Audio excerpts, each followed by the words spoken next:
নির্বাচনের জন্য মাঠে নেমেছি, কাজ করছি। বাংলাদেশের জনগণ কিন্তু একটি নির্বাচন চায়, তার ভোটের অধিকার প্রতিষ্ঠা করতে চায়। বিগত 14, 18 এবং 24 সালে ভোট দিতে পারে নাই 3,60,00,000 ভোটার, নতুন ভোটাররা কিন্তু এখনও ভোট দিতে পারে নাই। তাদের প্রত্যাশা যে একটি গ্রহণযোগ্য নির্বাচন হবে, নিরপেক্ষ নির্বাচন হবে, তারা তাদের সরকার পরিচালনা কে করবে সেটা তারা বাছাই করে নেবে। একটি গণতান্ত্রিক পরিবেশে জনগণ কি চায় সেটির প্রতিফলন হয় নির্বাচনের মধ্য দিয়ে।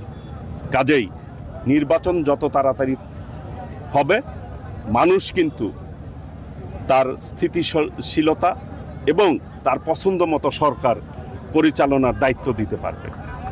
এটি মানুষের নাগরিক অধিকার। 5 বছর পর পর মানুষ তার নাগরিক অধিকার প্রয়োগ করার সুযোগ পায়, আর প্রত্যেক দল সম্পর্কে তার বাছাই করার সুযোগ পায়। কারণ নির্বাচনের পূর্ব মুহূর্তে কিন্তু প্রত্যেক দল ম্যানিফেস্টো দেন, একটি ঘোষণা করেন যে আমরা আগামী দিনে কি করব। ইতিমধ্যেই বিএনপির ভারপ্রাপ্ত চেয়ারম্যান দেশনায়ক তারেক রহমান